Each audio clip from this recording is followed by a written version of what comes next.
Recurso extraordinário 1.037.396, da relatoria do ministro Dias Toffoli, e o recurso extraordinário 1.057.258, da relatoria do ministro Luiz Fux. Já foram proferidos os votos dos relatores, ministro Dias Toffoli e do ministro Luiz Fux, o meu próprio voto. Ontem já reproduzi o contexto todo, não há necessidade de revisitarmos isso. Estamos, portanto, em procedimento de voto do ministro André Mendonça, a quem, com muito prazer, passo a palavra. Agradeço, senhor presidente, minha saudação a Vossa Excelência, aos eminentes relatores, ministro Dias Toffoli, ministro Luiz Fux, também ministra Carmen Lúcia, em nome de quem cumprimento os demais ministros, ao vice-procurador-geral da República, aos advogados e advogadas que nos acompanham, aos estudantes e professores também já mencionados, senhoras e senhores. Senhor presidente, eu retomo o voto, portanto, no tópico concernente às distinções necessárias quanto aos provedores de aplicação da internet. E nesse ponto, digo que, a par das considerações que já aduzi, que, por um lado, reconhecem a necessidade de se promover adaptações no paradigma jurídico dogmático, sobre o qual se alicerça a liberdade de expressão, e, por outro, apontam para a igual necessidade de preservação do núcleo fundamental e da posição preferencial que ostenta a liberdade fundamental de expressão e manifestação do pensamento, é preciso atentar para a adequada delimitação da abrangência do tema em discussão. Em essência, como as discussões referenciadas giram em torno da dimensão social ou coletiva da liberdade de expressão, guardando pertinência apenas e tão somente com as aplicações de internet, que igualmente se direcionam à noção de esfera pública dos espaços públicos digitais. Contudo, do ponto de vista de conceito e terminologia, o Marco Civil da Internet diferenciou apenas os provedores de conexão à internet dos denominados provedores de aplicação de internet. Assim, em um primeiro recorte de escopo, é preciso excluir, sob a minha ótica das discussões, os chamados servidores de mensagens privadas.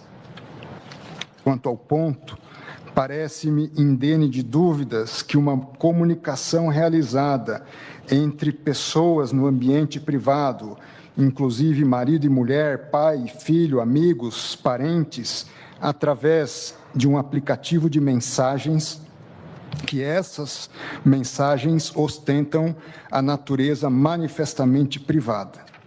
De fato, o cenário hipotético apresentado é a versão moderna do exemplo mais banal relacionado à intimidade do cidadão. Nessa conjuntura, um primeiro e fundamental esclarecimento que deve ser feito quanto à abrangência da questão em debate diz com a exclusão das comunicações de natureza privada que não se realizam, portanto, em ambiente público, sob qualquer aspecto de análise. Em segundo lugar, quanto às aplicações de internet de feição supraindividual, é preciso identificar adequadamente as peculiaridades inerentes aos aplicativos, de um lado, de busca, de outro, os de comércio eletrônico ou marketplace, e ainda as redes sociais, dentre outros possíveis aplicativos. A título de exemplo, dentro do conceito de marketplace, temos Mercado Livre, Amazon Brasil, Americanas, Magazine Luiza, Shopee, Casas Bahia, dentre outros. Evidentemente, trata-se de feixe setorial que, apesar de igual relevância, guarda substanciais distinções em relação àquele relacionado às redes sociais propriamente ditas. Isso não significa que, também na espécie, não haja espaço para moderação de conteúdo por parte das respectivas plataformas. Como bem ilustram as informações aportadas aos autos pelo Mercado Livre, há uma preocupação espontânea com a integridade do espaço digital, direcionado à publicidade e demais atividades inerentes ao comércio digital, como a adoção de uma postura proativa das próprias empresas na remoção de conteúdos que estejam em desconformidade com os seus termos de uso. Trago, assim, nesse sentido, dos esclarecimentos do Mercado Livre, que essa plataforma removeu mais de 3 milhões e 200, quase 3 milhões e 250 mil anúncios irregulares, dos quais 111.500 por denúncias de usuários, e mais de 3 milhões e 100 por atividade proativa da própria empresa, atuando conforme os seus termos e condições de uso. Essa mesma tarefa ocorre, diz a plataforma, em um universo de 128.500 anúncios criados ou alterados por hora, totalizando mais de 500 milhões apenas no segundo semestre de 2022. Ainda, o Mercado Livre aponta que adota um programa de sua iniciativa que visa coibir a violação a direitos de propriedade intelectual e permitir que os titulares tenham acesso aos dados dos infratores para que possam adotar as medidas cabíveis. Ou seja, a partir desses números, 96,4% do montante expressivo de conteúdos excluídos são detectados pelas próprias equipes internas da plataforma, e menos de 4% correspondem a publicações denunciadas por usuários ou autoridades. Além disso, em atividade colaborativa, a empresa já mencionada oferece ao titular do direito autoral as informações sobre o potencial ofensor. Nada obstante, é importante recordar que, no âmbito da União Europeia, foi editada uma legislação específica para esse setor, a Digital Markets Act. Como aponta Ricardo Campos, também já referido no meu voto, o sistema de responsabilidades desenhado pelo referido marco regulatório é consideravelmente diverso daquele concebido para os serviços digitais no Digital Services Act. Especificamente quanto a este último regulamento, essa última lei, vale anotar que as novas distinções foram realizadas exatamente na linha do que eu ora proponho. O texto legal estabelece distinções entre os variados serviços prestados, evitando que um único guarda-chuva conceitual seja utilizado para abarcar todos os tipos de provedores de aplicação, como ocorre atualmente no ordenamento jurídico brasileiro. Nesse sentido, distingue-se entre simples transporte, serviços de armazenagem temporária ou casting, serviços de alojamento virtual ou hosting e plataformas online e ainda motores de pesquisa online. Para cada qual, de acordo com as suas peculiaridades, foram estabelecidas responsabilidades e obrigações específicas. Destaca-se ainda uma categoria específica para plataformas e motores de buscas online, considerados provedores de muito grande dimensão. De acordo com o artigo 33 da Lei Europeia, esses provedores são aqueles que possuem, dentro da União Europeia, um número médio mensal de usuários ativos igual ou superior a 45 milhões de pessoas. E aqueles também que possuem ou tenham recebido essa designação por parte da própria Comissão Europeia, grupo este a quem são impostas obrigações extras para fins de gestão de riscos sistêmicos. além do recorte de ordem técnica vinculado às peculiaridades das regras de negócios inerentes a cada um dos serviços de aplicação de internet disponíveis. Em terceiro lugar, centrando-se na questão específica das redes sociais, escopo este tecnicamente mais adequado para delimitar o âmbito de incidência do artigo 19 do Marco Civil da Internet. É dentro desse universo que eu também aponto e chamo a atenção para as seguintes distinções. Em primeiro lugar, de ordem material, quanto ao objeto da manifestação, se é opinião, fato, discurso científico, anúncio publicitário, etc. Em segundo lugar, de ordem subjetiva, quanto a quem se expressa, para quem a expressão é originariamente direcionada e ainda quem eventualmente seria diretamente atingido pela expressão. Uma outra distinção é quanto à natureza da comunicação, ou seja, se essa ostenta algum interesse ou impacto para o público em geral, ou é desprovida de relevância social. E, por fim, uma distinção quanto ao papel da respectiva plataforma na sua programação, se se trata de um conteúdo impulsionado ou espontâneo, gratuito ou, de algum modo, monetizado de forma direta pelo aplicativo.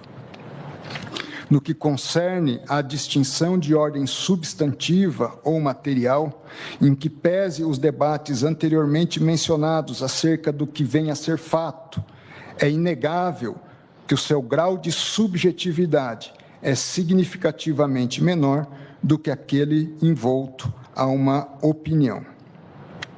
Entre um extremo e outro, podem ser identificadas ainda algumas graduações, como, por exemplo, o discurso científico. Em último tipo específico de discurso, este último tipo, discurso científico, bem ilustra o grau de calibragem necessário para bem avaliar cada situação. Isso porque, desde Popper, a ciência trabalha com o método da falseabilidade das hipóteses.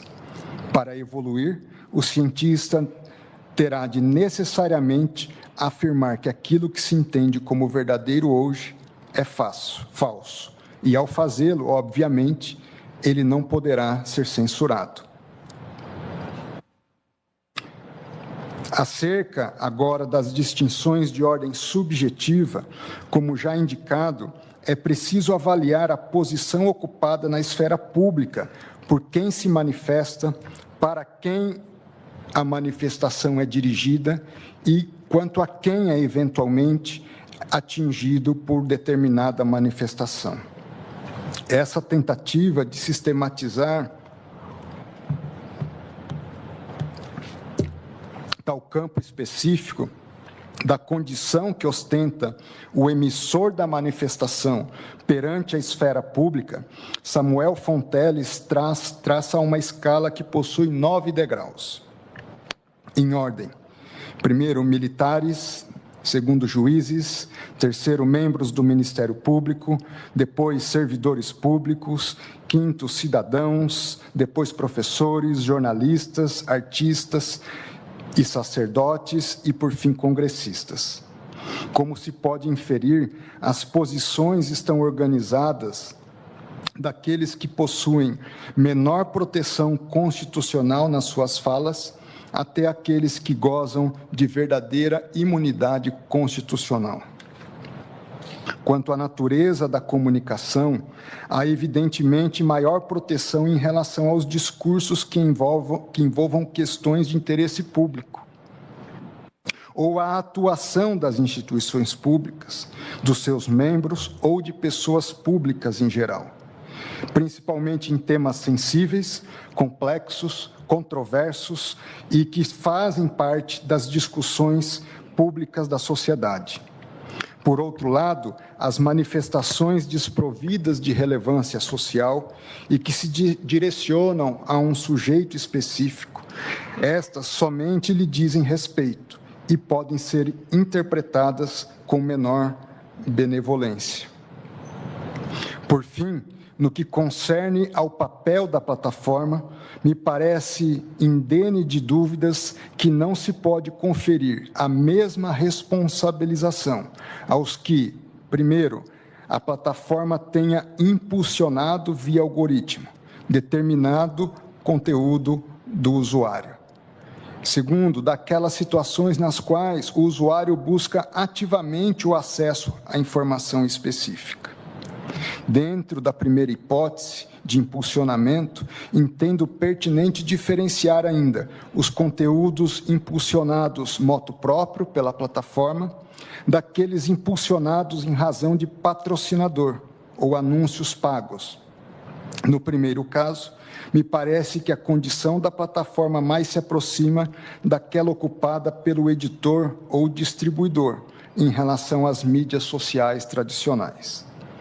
Portanto, antes de adentrar especificamente na rigidez ou suficiência da disciplina estabelecida no artigo 19 do Marco Civil, diante de sua vasta abrangência, é preciso recortar o escopo de exame de modo a destringi-lo às situações em relação às quais se possa verificar, ao menos em tese, cenário de inconstitucionalidade.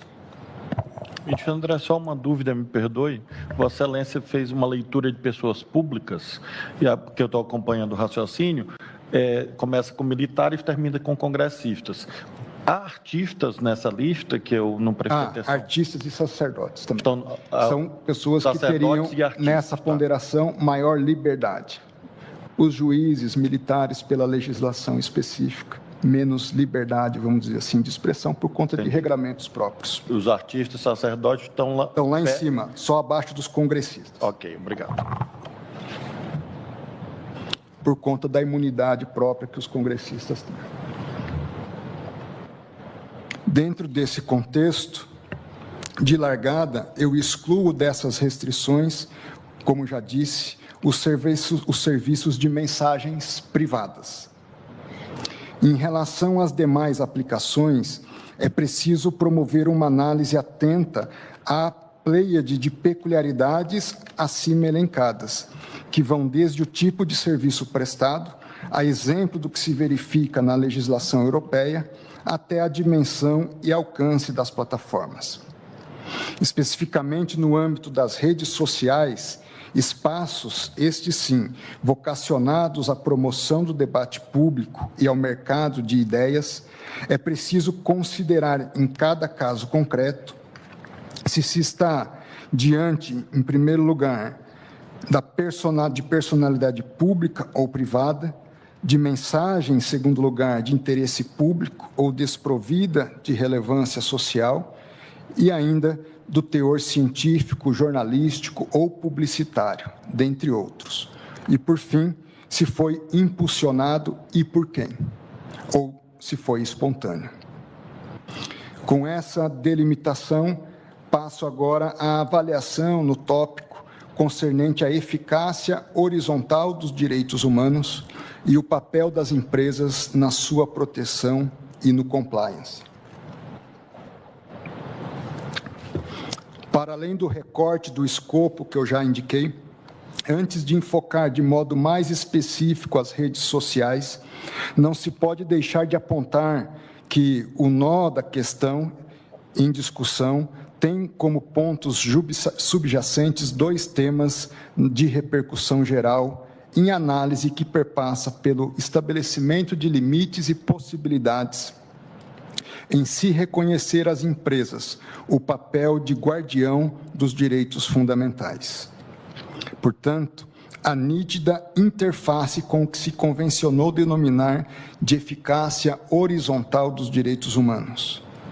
Interessante rememorar que o surgimento dessa nova dimensão de tais direitos, as quais não mais deveriam ter a sua incidência restrita às relações entre o indivíduo e o Estado, passou a se espraiar também para as relações entre particulares, o que se deu em decorrência do julgamento do célebre caso Lutz pelo Tribunal Constitucional Alemão em 1958. Resumidamente, a controvérsia que se estabeleceu naquele caso buscava conscientizar, nessa controvérsia, o ativista Eric Lüth, que buscava conscientizar e combater os resquícios do antissemitismo na sociedade alemã do pós-guerra. E, de outro lado, o cineasta Veit Harlan, que ganhou notoriedade por sua proximidade com o establishment político do regime nazista, tendo produzido filme de teor nitidamente preconceituoso e discriminatório em relação ao povo judeu.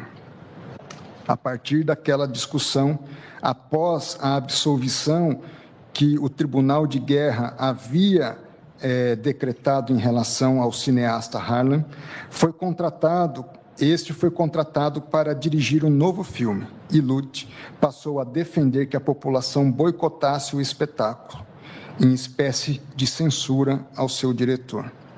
Diante das manifestações de Lüth, os produtores do filme boicotado ingressaram em juízo contra o ativista, buscando a obtenção de ordem judicial que o impedisse de recomendar ao povo alemão que não assistisse o filme. O pedido foi atendido pelas instâncias ordinárias. Contudo, ao analisar o recurso constitucional, o Tribunal Constitucional da Alemanha reformou as decisões inferiores em razão da necessidade de se reconhecer que, na determinação dos direitos fundamentais da lei fundamental, corporifica-se uma ordem axiológica objetiva, que vale para todas as áreas do direito, como uma decisão fundamental constitucional. Portanto, veja-se que o que estava em discussão era exatamente o direito à liberdade de expressão de Lüth. Foi diante da necessidade de assegurar a defesa da liberdade de expressão que o Tribunal Constitucional alemão passou a reconhecer a força irradiadora que os direitos fundamentais exercem sobre todo o ordenamento jurídico, aí incluídos o direito civil e, de modo mais específico, o direito empresarial. Essa compreensão que identifica nas organizações empresariais uma coparticipação na missão de se proteger, respeitar e reparar os direitos fundamentais é potencializada pelo surgimento de novas formas de organização do aparelho do Estado, dentre as quais ganha especial destaque a regulação. Isso porque, sob o prisma do Estado regulador, rompe-se com um modelo centrado no monopólio estatal, tipicamente exercido pelos órgãos parlamentares quanto à produção normativa, passando-se a admitir que outros atores possam editar normatização específica, mais adequada e responsiva às peculiaridades técnico-operacionais do nicho setorial no qual elas estão inseridas. Quanto a este último fenômeno, pondera o professor Márcio Aranha que parte de sua configuração desta regulação original de ideia programática inscrita em um sistema automático de retroalimentação e controle para se apresentar hoje com uma tecnologia de governo de sistemas sociais, que pode estar sediada em órgãos estatais ou em mecanismos internos de controle empresarial, o que se chama de meta-regulação, em que o Estado audita os regimes de controle internos da empresa, e ainda em mecanismos institucionais privados, a denominada autorregulação, no qual o vencedor do jogo político, entre outros atores sociais, como o livre mercado, ou finalmente, a partir de uma composição de tais opções, exercem a regulação. À luz dessa conjuntura, vem ganhando força nos últimos tempos a necessidade de se exigir das empresas os chamados mecanismos de conformidade, de rotulagem na redução da disseminação de informações falsas em ambas as plataformas. As plataformas devem atentar ainda para a possibilidade de se limitar o alcance de determinadas publicações mediante checagem de fatos e calibragem de algoritmos. 2. Coibir a utilização de contas não autênticas ou automatizadas para práticas nocivas. Ainda impedir a monetização ou impulsionamento de contas utilizadas para fins de prática de condutas ilícitas.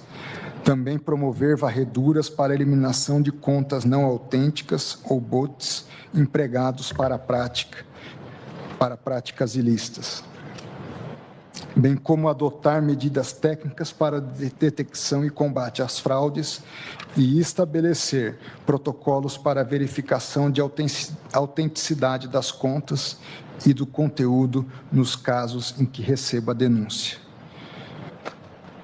Senhor presidente, mais 5 minutos eu termino esse tópico. Está ótimo, e aí fazemos o intervalo, está bem assim. Enfoca-se, com especial realce, a obrigação procedimental de criação de um canal adequado para o recebimento e tratamento de denúncias, anônimas ou não, realizadas pelos próprios usuários, reportando condutas que estejam em desconformidade com a lei ou com os termos e condições de uso estipulados.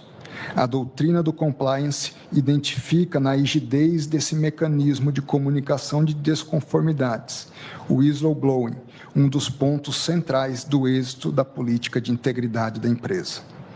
Por fim, nos casos em que é admitida a remoção de conteúdos sem ordem judicial, é preciso assegurar a observância de protocolos que garantam um procedimento devido capaz de permitir ao usuário o acesso às motivações da decisão que ensejou a exclusão, que essa exclusão seja feita preferencialmente por humano, uso excepcional de robôs e inteligência artificial no comando da exclusão e que se possa recorrer da decisão da moderação e ainda se obtenha uma resposta tempestiva e adequada por parte da plataforma, sem prejuízo de outros procedimentos que resguardem os direitos dos usuários.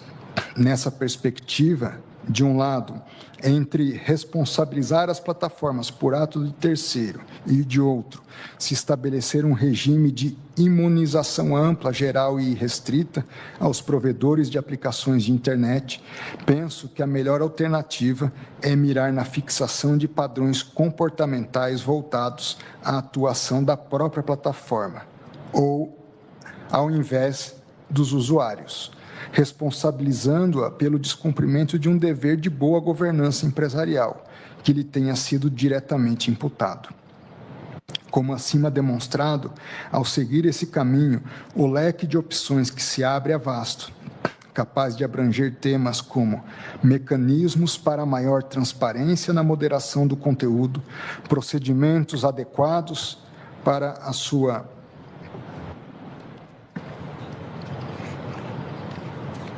só que é para finalizar. Procedimentos adequados para a sua remoção e protocolos de atuação capazes de robustecer a integridade no ambiente digital de forma geral. Assim eu finalizo, senhor presidente, esse tópico, me colocando à disposição de Vossa Excelência. Muito bem. Voltaremos, então. Vossa Excelência acredita que consiga acabar o voto hoje? Acredito que sim, com um esforço. Eu acredito que sim, presidente. Muito bem. Seria ótimo, se possível. Então, vou suspender a sessão e retomaremos após o intervalo.